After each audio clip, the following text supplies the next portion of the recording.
All right, everybody. Madam Roy back once again. Hope everybody is doing well. Sure, it's going to take a few minutes for everybody to get here. I didn't really give a lot of advance notice about this particular live stream. But a lot of times you guys don't seem to need it, and this seems to be a really good time to do it. So I want to go ahead and give people a few minutes to get here. You guys probably have no idea what this live stream is about. That's good. I kind of made it that way for a reason.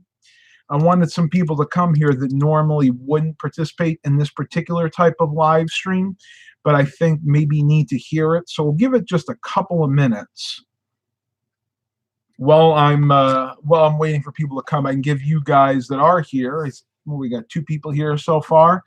Give you guys an update on the GMC Yukon Denali. Had to bring it back into the shop today because the passenger rear tire pressure sensor went bad. So the right rear had the left rear replaced, and then the right rear one decided to go bad. So I got that done today. So both of those are working properly now. But the ABS lights started to come on, and that really wasn't a surprise because I had a hunch, judging by the way the traction control system had been acting up, that the front ABS wheel speed sensors were going out, and that ABS light coming on just kind of confirms my hypothesis. So it will be going back into the shop to get both front ABS wheel speed sensors replaced. I could do that here, but honestly, the price that my mechanic quoted me is less or just about what it would cost me to get the parts themselves. And if you add in the labor, it's worth having them do it versus me having to do it, because I am not even sure that we can get that Yukon Denali XL on the lift in the garage here, mainly because it's so big. You got to remember, this is not a Tahoe. This is the size of a Chevy Suburban. So this thing is big, not to mention the fact that it's got big 17-inch tires. And yeah, I just don't fancy our chances of safely getting that thing on the lift.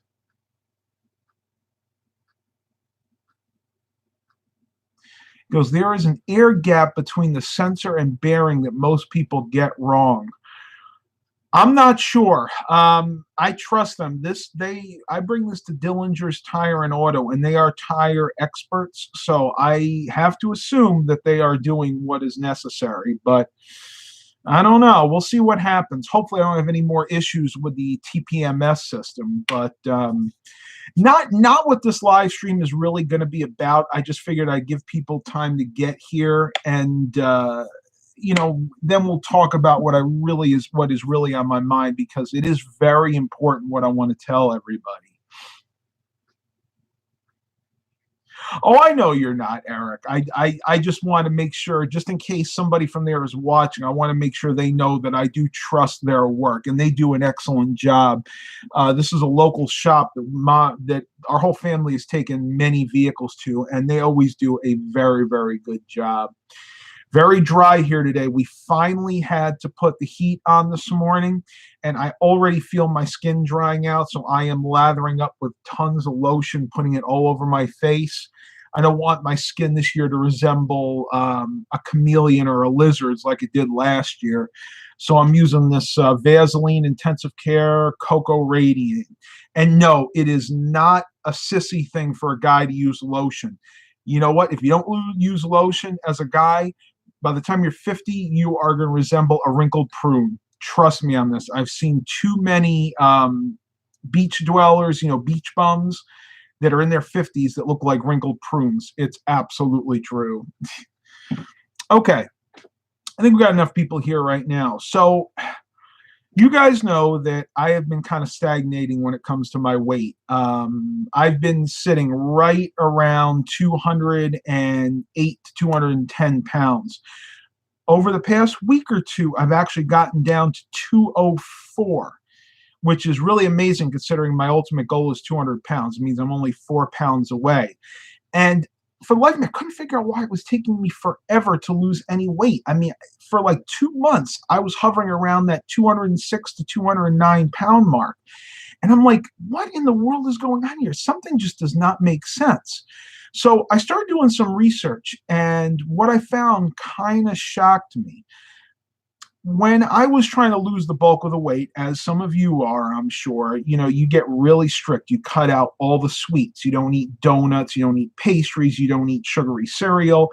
You stick to the major food groups. You have your grains, your whole grains. You have your milk, dairy. You have your fruits and your vegetables. And you try to stay away from carbs, even. At least that's what I did. And that's actually how I was able to lose a lot of the weight. And I didn't cut out carbs altogether. I actually went with complex carbs, so things like oatmeal, whole grain bread, things like that. But there was a flaw in my reasoning. When my body got down to a point where it says, okay, this is near the weight you're supposed to be. And in my case, with all the latest research, for my height, I should be anywhere between 204 to 209 pounds. So I'm actually right where I should be. The reason I wasn't losing any more weight, I was still eating like I had to lose a lot of weight.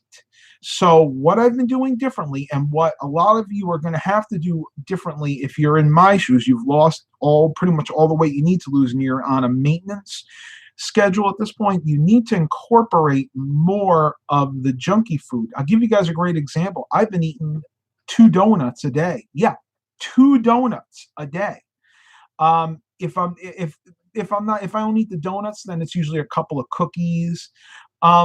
But I am still eating healthy the rest of the time. I'm still having steel cut oatmeal for breakfast. I'm having fresh homemade chicken salad sandwiches on the really good Aldi sprouted grain breads, and I'm eating a good dinner.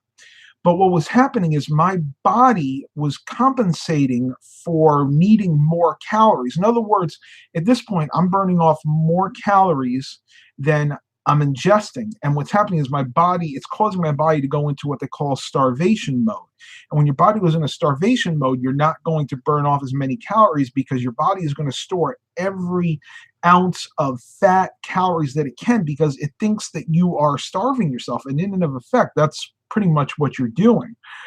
That is really what I wanted to get across to you guys. Now, depending on what stage you're in, this may or may not apply. If you are somebody who is just starting their weight loss journey, say you still have 50, 60, 70 pounds to go, then disregard that because you still need to be really strict at that point. This is more for the people that are right at the end of their journey, like I am, like right within 10, maybe 15 pounds of where they want to be.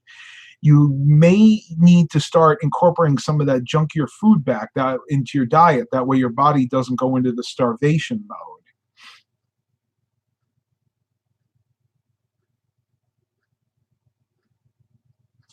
Man, I'm watching you on the system I got from Love Works. Great. Awesome. I was looking that up the other day. That's actually a pretty cool site. You have to think about buying something off of there to help support their ministry. Pradkins asks, how are you on your diet? Well, it's not a diet. It's a lifestyle change. If you're calling what you're doing a diet, that's fine. Mom and I are calling it a lifestyle change. It's basically changing. We call it that because it's not really a diet. We're changing everything we are thinking about, the way we look at food and the way we look at exercise. But I'm doing okay. I'm right about where I need to be weight-wise now. I don't know how many of you are interested in that section or not. Like I said, I really wanted to do this because it had been weighing on my mind. I know a lot of you watch my channel to get the diet and exercise or lifestyle change tips, whatever you want to call it. And that's just something that I wanted to make sure that you knew about. A lot of research now is changing. The old way of thinking is out the door. We have a lot of new medical journals coming out right now, and all of them are saying that you're really not as heavy as you think you are. And that's why you have to be very careful. I've talked a lot about the BMI calculator. The BMI calculator is a great way to try to figure out where you are and what you need to lose, how much you need to lose. But there are other ways to do that. And there's a doctor. I'm going to see if I can find it. I think it was part of WebMD.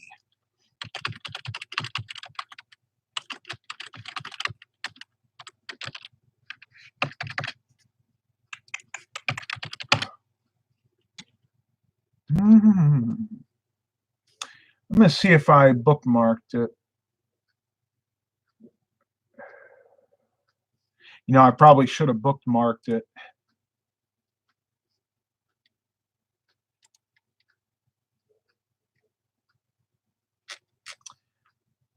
Yeah, I'm never going to be able to find it right now. But anyway, yeah, everybody always wants to get a hold of me when I'm doing a live stream. Okay. That's somebody I was waiting for. I'm trying to get keys cut for the GMC Yukon, and somebody just got back to me, so I'll have to message them back when we're done here. Prakins, I've been watching your YouTube channel since 2014. Well, thank you. I appreciate my long-term subscribers.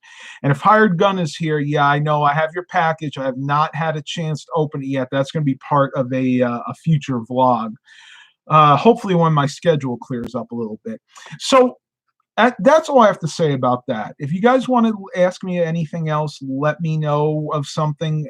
I'm open for other topics here, but that's just what I really wanted to get out to you guys. Let you guys know that my way of thinking when it comes to maintenance after your lifestyle change diet has changed. And if you have any questions, let me know about that. What do you guys want to talk about? I got a few more minutes here before I have to get going. Yeah, Pradkins hate scam calls. Don't we all? I've had my fair share of them recently. At least 4 to 5 a day.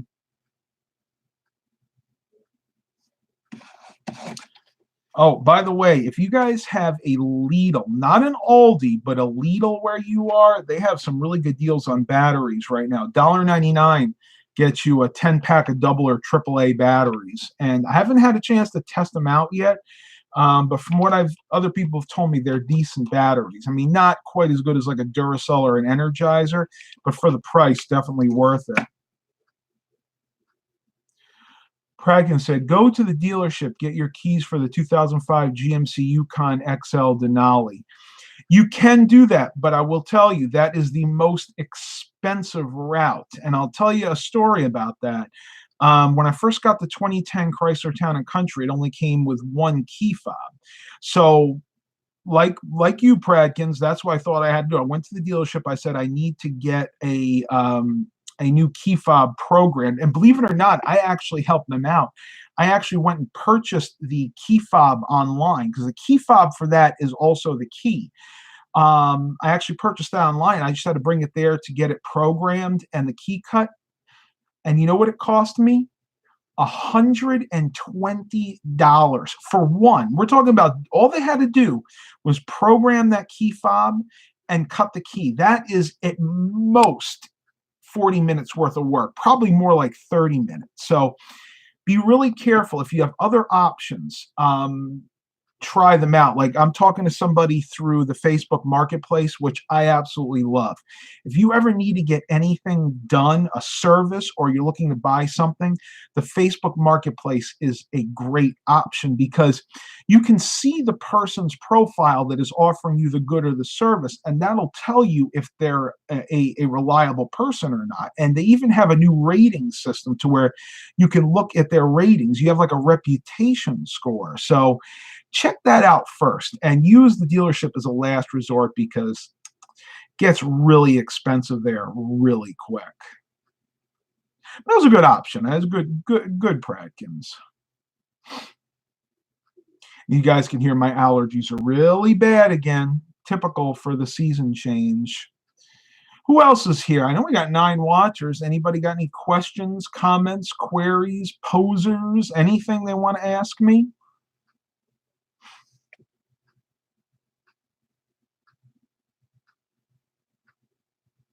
I'm sure we'll get some here in a couple of minutes.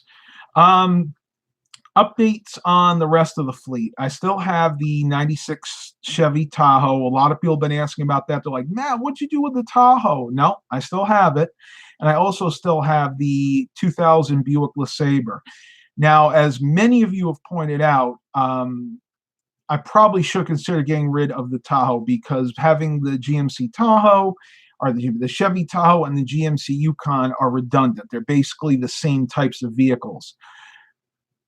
But I don't know if I want to do that because the reason I got the Tahoe is it can go into the areas where the GMC Yukon can. That's why I actually didn't get a Yukon or a Suburban in the first place, because where Mom and I like to go bike riding, there are a lot of state parks, a lot of state-owned land where the parking lots are very, very narrow, and the Yukon has got a really hard time getting in there. So that's probably why I'm going to keep the Tahoe. I'm thinking of selling the LeSabre. I know, wow, right? I love that car, but honestly, that's the one I use the least, and something's got to go. Right now, I'm having to park 2 vehicles down at the end of the street because we just don't have any room for them here at the house.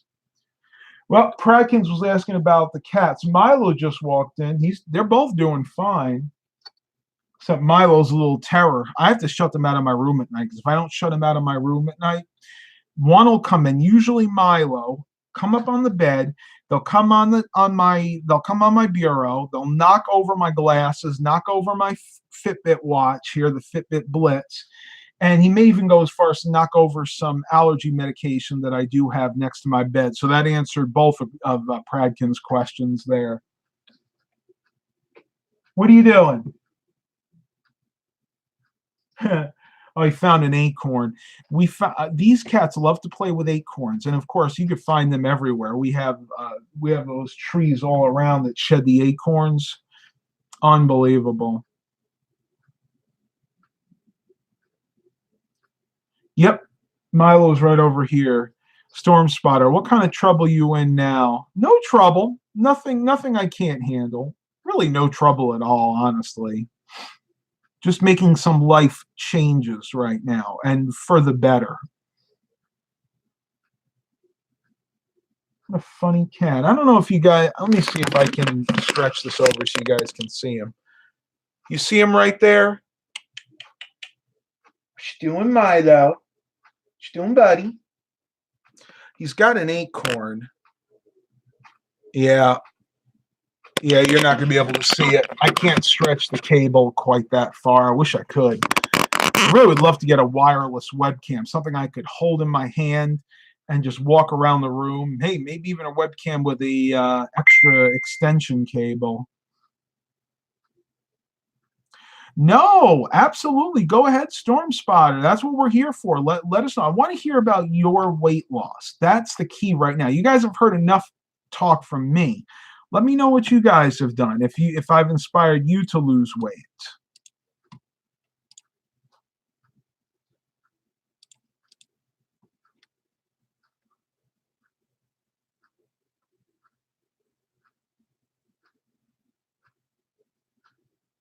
Huh. Are you serious? Okay, Eric. Okay, here we go. Storm Spotter.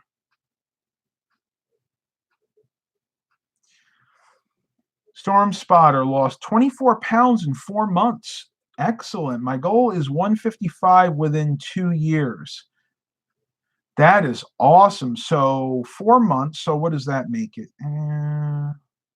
8 pounds a month. That's not bad. The slower you lose the weight, the more likely it's going to be that you keep it off. That is the key. I've seen so many people. The Biggest Loser is the the greatest example. You see these people losing massive amounts of weight, 300-400 pound guys getting down to 180, 190 pounds, and they look great within a few months, because that's about how long it takes for them to do it there. I mean, they're running around, they're exercising like 12 hours a day, even more than I am. Problem is, when you go back to your old lifestyle, you go back to the normal way you ate before, and that's what makes people gain the weight back again. That's why I don't want to call it a diet. It's not a diet. It's a lifestyle change. You have to fundamentally change the way you think about exercising, food. Everything about your life has to change, because if it doesn't, you're just going to be repeating the same old patterns, and your weight is going to balloon back up to where it was, or in most cases, you'll wind up gaining even more than you weighed originally. 261 to 237. Excellent, Storm Spotter. That's a great, great goal. Just out of curiosity, if you don't mind me asking, how tall are you? No. Scratching on the couch again. 5'7". Okay, so you want to get down to 155. I can tell you right now, at 5'7", 155 is a great weight for you. As a matter of fact, if you got down to, I think, 165, you would still be good. In other words, you really wouldn't be overweight at that point. I think your obese mark is like around 170, 175, because my mom is 5'7". Oh yeah, Hurricane Isabel. I remember that very well. I got I was off of work for a week. I'll tell you a quick story about that. With that time, I was working at Sonic, the drive-in, and this was a time when I couldn't afford to be off work for a week, but we were without power for that long. I've told this story before, but it definitely bears repeating. So the day before the hurricane hit, I didn't work. And I was in charge of Fountain and Ice Cream. And I was more specifically in charge of maintaining our soft serve ice cream machine. And the day before the storm, the 2 days before the storm was my last day of work. I actually told the manager and the person working the next day, I said, look, the storm is going to be here in 2 days. Make sure that before you leave tomorrow night, you empty out the bin, the hopper for the ice cream where we kept the soft serve ice cream, and you clean it out, because if we lose power, which was a very high probability, then there was every chance that that was going to be really nasty. Sure enough, they didn't. And we lost power for a week. So when I got back in there a week later, I went and opened up the hopper, pulled the bin out, and it was green. It was the milk, the actual milk that was frozen, that would be turned into the frozen ice cream, soft serve, was green. It had totally molded over. It took me an entire day to clean that thing out properly, and we lost a whole day's worth of ice cream sales. So I know that's kind of gross. I don't always like telling that story, but I think some of you guys would definitely find that interesting. Really? I didn't know that it went all the way up to Dinwiddie. It was a bad storm. That was one of the worst ones in our area.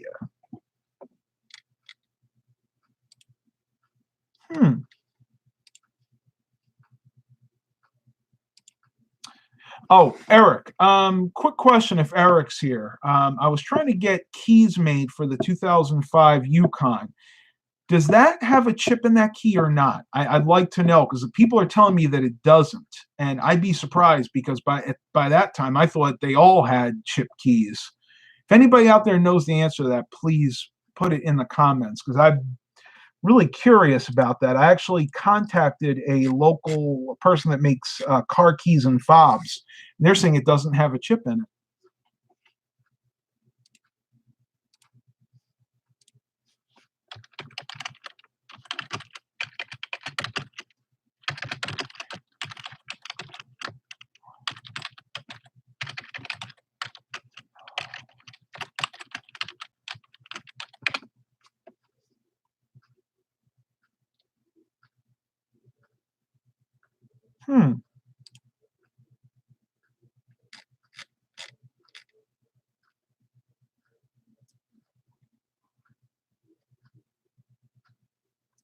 I guess it doesn't. I'm just looking that up right now. I'm very surprised. Maybe that wasn't something that they did. Wow. Okay. What do you got? 7 watchers here. All right, tubers. I think I got my point across. I'm going to wait a couple of minutes, because if Eric's still here, I'd love the answer to that question. If not, that's cool. I'll get back with him later. But just remember, in trying to tie this all up, if you do everything in moderation, in other words, if you eat a balanced diet with everything included, we're talking about dairy, meats, so your proteins, your vegetables, your grains, If you're trying to maintain your weight, that is what you absolutely have to. You have to incorporate everything. You can't deny yourself. When you're trying to lose weight, yeah, you really need to cut back on the carbs and all calories, really, and just eat the better things, the fruits, the vegetables, the proteins, and try to stay away from beef. Beef will do you no favors. Eat a lot of chicken, a lot of fish if you like fish, and even pork is good too.